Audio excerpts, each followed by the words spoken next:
All right, welcome back. It is the Vegas Take Sharp and Shapiro. Coming up here in just a few minutes, Mike Babcock from TMZ Sports. At the bottom of the hour, former Clark County teacher John Brukagan will be joining us. Clark County School District, a lot of stuff in the news. And, of course, we have the guys from Human Nature joining us in hour number 3. Speaking of the Clark County School District, I would say I have an inkling that Mr. John Schaefer, who does the news here at KDWN, is going to give us an update on what's going on there. John, what's going on?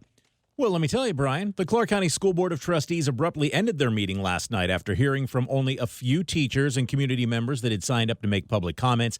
As trustees moved to end the first public comment period, teachers shouted in protest to let the next educator speak. School police intervened, ushering the trustees to the back of the theater stage. One trustee eventually came back out and said another meeting would be scheduled after they canceled last night's. Teachers could announce a strike as early as today. John, you've been here a long time at KDWN. What, 14 years, 13, 14 years, something 13, like that, yeah. right? Have you ever seen this type of, look, the Clark County School District, they've had their issues. We all know that. But has it ever escalated to this point? I don't remember it ever getting to the point where they're on the verge of a strike. This is really bad. Yeah, not having teachers at the beginning of the year, not being ranked high. Yes, those things have happened every year. Contract issues, that happens. The superintendent buying a bicycle. Yeah, the flurry of superintendents who make bad decisions. Yeah, that's been around for 13 years as well. This is bad. Well, we hope. You know what's sad? What I say, John, about this is the sad part is that the real people who suffer from all this are the students. Yeah, absolutely. Yeah. A FedEx driver who stopped to help another driver on South Las Vegas Boulevard last night was hit and killed by a cement truck while trying to cross the road. The 58-year-old FedEx driver had stopped to help the driver of a Corvette that caught fire on the boulevard near Via Inspirata. The driver of the cement truck remained on scene and was cooperating with police. Oof, that's rough. Good Samaritan. Yeah. West Nile virus outbreak has been declared in Clark County. The Southern Nevada Health District declared the outbreak now that 28 cases have been reported in the county, 12 more of them since just August 8th. Nearly 1 in 5 mosquitoes tested in the state has tested positive for West Nile, which is much higher than last year's numbers.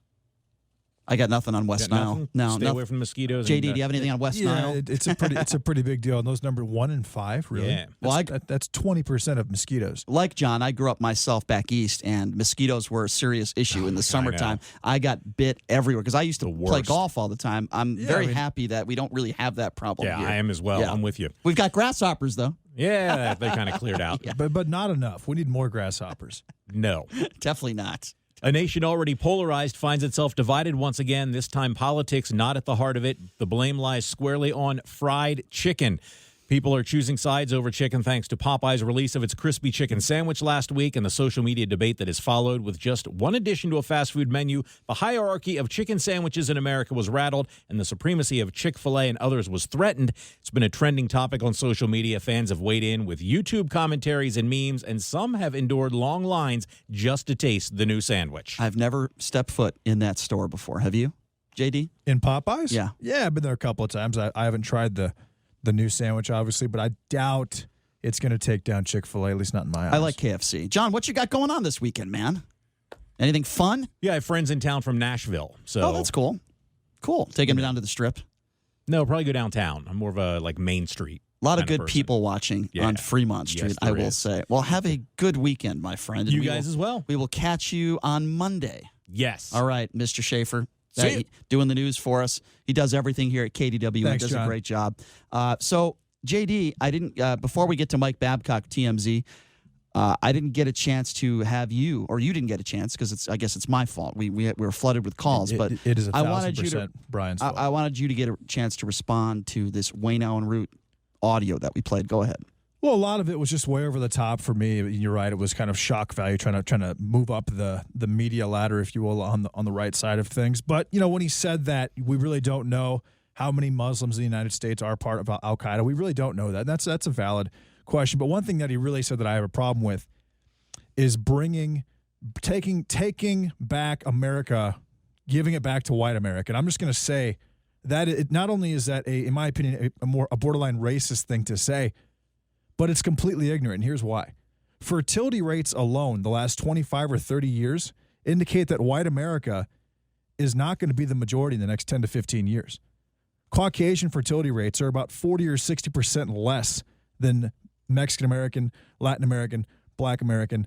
It's just not going to take place. And so making a statement like that it's completely unreasonable because it's literally impossible at this point. But that's my point, JD. He said a lot of unreasonable, outrageous things. So the point I try to make is, even if he said some things that are true on his show or whatever, he loses all sorts of credibility when you make statements like that. That's what I'm trying to say. You can't say, take what this guy says with a grain of salt. Anyway, we agree on that one. It's statements like that prove that he's just trying to appease to one side, absolutely, to increase his ratings and put some cash in his pocket, et cetera. Well, I'll tell you one... Because there's no way he actually believes it. I'll tell you one organization that does not appease to one side, and their ratings are through the roof, and we have a gentleman who works for TMZ who joins us every week right now. He does a fantastic job. That would be Mike Babcock from TMZ Sports. Mike, how's it going? What's up, Mike? What's up, fellas? How are you? What's up, Brian JD? How are you? Another fun day in paradise, my friend, as usual. Just a gorgeous 106-degree Friday. Well, I'll tell you what. Oof.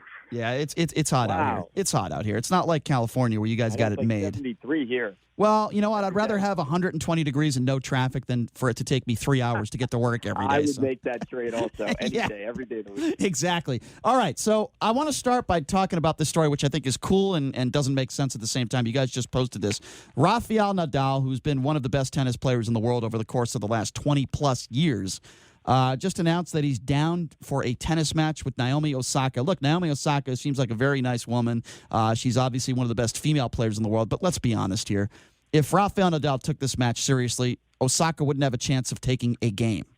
Absolutely. I mean, probably very few points, to be honest. I mean, we've seen this before when men and women play, and that's nothing against Naomi Osaka. She is the best female tennis player right now, but I think just the difference as far as strength and how hard male tennis players hit the ball versus female tennis players, it would not be a close match. But look, we've seen it before, right? We've seen Billie Jean King and Bobby Riggs back in the day, so it's not like it's something that hasn't happened before, and I imagine people would actually watch and there'd be some interest there. But anybody who thinks it would be a competitive match or that Rafa ridiculous. could possibly lose is very mistaken. Completely ridiculous.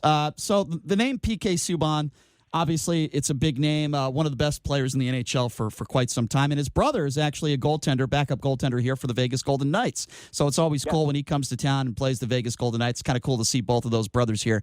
So you guys have up a story. Last I heard, Lindsey Vonn was dating Tiger Woods a while back, and they broke up. Now she is engaged to PK Subban. Tell me a little bit about this. Yeah, there's been a few guys in between Tiger and PK. There was a L.A. Rams. I almost said St. Louis Rams. There was an L.A. Rams assistant coach in there, but yeah, they started dating last summer, and they went to the Country Music Awards together, and that was kind of their their coming out party, announcing the relationship, and they are now engaged. We've just learned, and they I guess expect to get married soon. But I think this is a good thing for them, a power couple in sports. He is obviously one of the best defensive hockey players in the world, so I thought it was a pretty cool thing that they announced the engagement today. Hey, you know what? We wish them the best. And, PK seems like a really good dude. He seems to be well-liked by his teammates and everybody around the league, and we know how talented he is. So we're happy for both of them. I don't have any issue with Lindsey Vonn either. She seems like a very nice person, and I enjoyed... Yeah, very driven person, dealing with all the injuries that she's dealt with, but continued to come back. So I like them as a couple. I think it's good. Yeah, and I also did want to point out, I appreciated the fact that there were some naked pictures of her online that I saw a few years back. Well, that's what we... Oh, yeah. Anyway. She's a pretty woman. Yeah, she's extremely attractive, very pretty. Mike, I like the way you handled that. So it's not a usual thing, Mike, when you see a viral video. Brian was baiting you. It's not a normal thing, Mike. I know it, JD. It's not a normal thing when you see a viral video of a superstar professional athlete snorting cocaine, but a superstar on the Washington Capitals did just that, and now he is in a heap of trouble. Tell us what's going on here. Right. So a couple months ago, there's this video that, like you said, Brian, goes viral. It's in a hotel room. You see a bunch of white lines. It looks like cocaine, obviously, on a table. And back then, he addressed it and said, I never took drugs. I didn't participate in that. I was there, but did not take any drugs. And now the International Hockey Federation has banned him, suspended him for 4 years after, you guessed it, he tested positive for cocaine. So, obviously wasn't telling the truth back then when he said that he had never taken any drugs because he's popped for cocaine and now he's banned for 4 years. Oof. And is not eligible to return, can't represent Russia in any international competitions until 2023. Well, how dumb can you possibly be? And which player is this? Oh, boy, I can't even I don't know how to say it. Evgeny, how do you say his name, Brian? All right, I'm going to take a shot at this. Take a shot. And Kuznetsov. yeah, I believe. I call him the capital star. Yeah, Yevgeny Kuznetsov. Yeah, Yevgeny Kuznetsov. Good. Yeah, I believe. I remember a tennis player. I've been avoiding Brian, saying it all day, and I was hoping I didn't have to say it on your show. You know, Brian, But I'd love to do a Russian podcast with you at some point after that. I'll pay you really well. Well, let's get people from the Trump administration to join us. They seem very friendly with Russia. All right, Mr. Babcock. So I grew up a huge Larry Bird fan. Larry Bird fan. Like, I idolized the guy.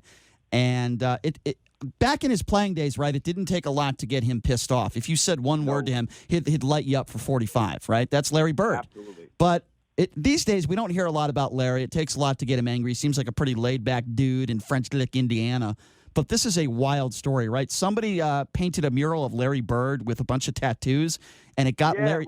Go ahead. Tell us what happened here. It's that you remember that it was maybe you don't remember, but it was back in 1977. It was an iconic Sports Illustrated photo of Larry kind of doing like a shush symbol with his hand in his Indiana jersey. And so I guess she did a little modern twist on it, and she painted the photo, the photograph on this big side of a building, and she put a bunch of tattoos on Larry, including some face tattoos. And now this is outside of Indiana, and he probably nobody would have known about this if Larry didn't have his attorney send a letter to the artist essentially demanding that they remove all the tattoos because, as Larry said, it was hurtful to his image because he's not, quote, a tattooed guy. So the artist, I spoke with her. She didn't want any beef with Larry Bird, so she agreed. She went back out there and she basically did like a laser tattoo removal, via some spray paint and got rid of the tattoos. And all she did was leave a tattoo on his forearm that said Indiana, but like the face tattoos, the chest tattoos are all gone now. So it's a more clean-cut Larry Bird. Can you imagine how that phone call went when Larry Bird called his attorney and said, "Hey, man, I don't like those tattoos. I can't do a Larry Bird impersonation. I can't do a French Lick, Indiana, but can you? I'm wondering how that conversation went down. That was actually really good. That was a good accent. Yeah, I wonder also. And again, he gave it all this attention. If he didn't say anything, nobody ever would have seen it. But because Larry addressed it, now everybody has seen the tattooed version of the painting. But like I said, nonetheless, she went out there yesterday. I was talking to her on the phone, and she was saying to me, she's like, "It's raining here, and I have a flight tonight. So if it doesn't stop raining, I can't cover the mural, and I'm just going back to Venice Beach. I'm not flying back out here to do this. So if it doesn't stop raining, the tattoos are staying." But I guess luckily for Larry, the weather cooperated, and she was able to get out there and cover the tattoos. Okay, so cocaine and athletes has been in the news a lot lately. Patrick Chung was just busted big time a couple of days ago. And before that, apparently a bunch of Dominican Republic MLB players, Octavio Dotel and Luis Castillo, the former All-Star, were busted as well. Can you talk to me about both of those stories? Right. It was in the Dominican Republic, and there was and there's also some confusion with the Castillo arrest because you have his attorney coming out, demonstratively saying that his client was not in the Dominican, was not arrested. So there is still some confusion with respect to Luis Castillo. And, of course, there are a bunch of Luis Castillos who have played Major League Baseball. Right. But yes, this was part of a big arrest, a widespread drug bust in the Dominican Republic. It wasn't only the DR officials who were kind of involved in this thing. It was also the DEA was involved. So this was a big-time bust, and it depends who you believe. If it was, Luis Castillo was arrested or not arrested, I guess we'll find out, and we, of course, will follow this thing. But a big-time arrest, serious drug charges, and you're looking at two ball players who, if convicted, will probably spend some time behind bars. And it's crazy because Octavio Dotel made $40 million in his career, and this was 5 or 6 years ago. So counting inflation, it's more like 48. And then Luis Castillo made $56 million. I don't understand what they're doing. Oh, it's the same thing. It's his name is escaping me right now. White Sox and Yankees pitcher. It's escaping me. But it's always puzzling to me when you see these guys who have made such a great living and should have enough money to comfortably live for the rest of their life. But for some reason, after sports, when they retire, they get involved in these illegal activities. It doesn't make much sense. Both of those players have made plenty of money to live comfortably, and they don't have to sell drugs if that's in fact what they were doing. Right. If you're just joining us, Mike Babcock from TMZ Sports. Okay, Mike, one more story, then we'll let you go here. I've always been a huge Mike Tyson fan, and usually I would say 99% of the time, particularly ever since he retired, I agree with the stuff he says to the media and all this. I'm going to have to disagree with him on this one. We all know Conor McGregor, he punched this guy sitting at an Irish pub because he didn't want to drink his alcohol. This guy clearly has anger management problems. He's been arrested before. I don't believe he deserves another chance. I think this is it for him, but yet Mike Tyson is actually defending him, right? You guys caught up with Mike Tyson. Yep. He's defending Conor McGregor, believes McGregor deserves another chance. Talk to us about this. Yeah, we saw Mike Tyson leaving a restaurant in New York City last night, and he said that not only that he should get a second chance, but that he's a wonderful person. He said he was a kind man.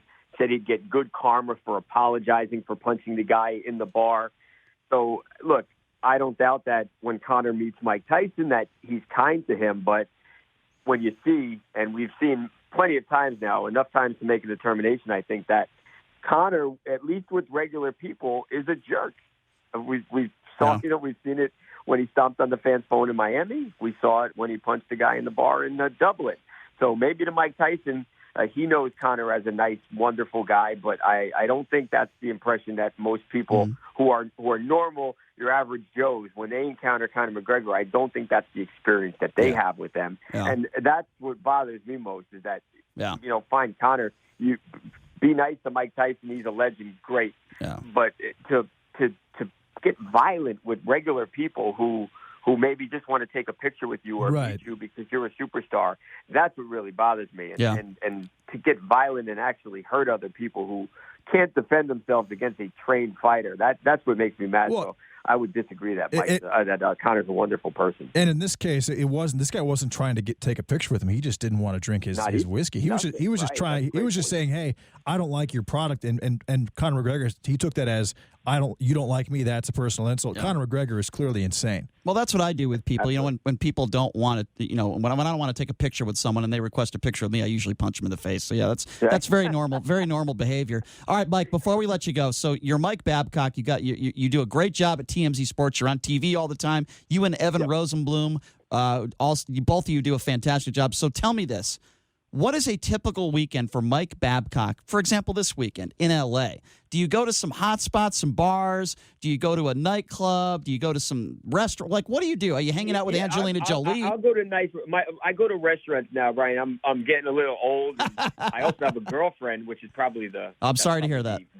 I know. So hey, so does I'm not Brian. going to the clubs. You know what I mean? There's a lot of temptation and a lot of stuff that I can't do if I want to be the good boyfriend that I am. Right. So I'll go to restaurants, some nice restaurants. I'll go out in Hollywood, Beverly Hills. I go to the hot spots, but not so much the clubs anymore. If my relationship happens to end one day, then you'll see me back there. Does your job at TMZ ever backfire on you where you're out in public and somebody actually recognizes you? Yeah. Oh, yeah. I get stopped. That's cool. It's never happened yet. I hope it doesn't. It's never had like a confrontation or anything with anybody. But if people ask to take pictures and stuff, they recognize me sometimes. I'm not Brad Pitt out there, but it happens. Do you ever go to Dodgers games or Angels games or anything like that? Yeah, I'll go to Dodgers games.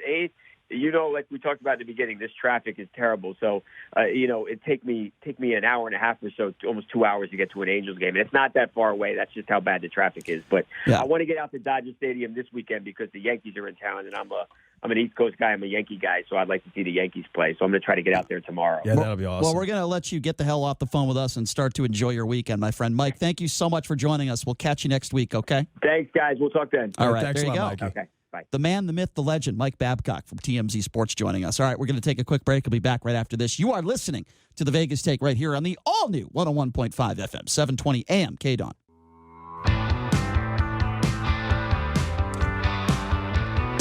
right, welcome back. It is the Vegas Take, Sharp and Shapiro. So coming up, Clark County school teachers erupting at this meeting that took place yesterday. It was nuts. They might all go on strike. I don't know. There are already 700 teachers below where they need to be, and there are a lot of issues facing the Clark County School District. This is a serious situation. So coming up next in a few minutes here, we're going to be joined by a man by the name of John Brukagan. He runs Infinity, the Math Institute here, but he is a former Clark County School District teacher. So he is going to be joining us next, and he's going to give us some insight on all these issues and all these problems facing the Clark County School District. I'm telling you, folks, the people who suffer, not the teachers, not people within the school district, not even the parents, the true people that suffer are the students. This is a bad, volatile situation, and I don't think it's going to get better anytime soon. So John will be joining us here in just a few moments to talk a little bit about that. And again, a reminder, coming up here in hour number 3, this is going to be a lot of fun. We got Human Nature, the guys from Human Nature coming in studio, and they were just on the Today Show. And we're going to be giving some tickets away, and they're going to perform live in hour number 3. We'll take a quick break, be back right after this. You are listening to the Vegas Take.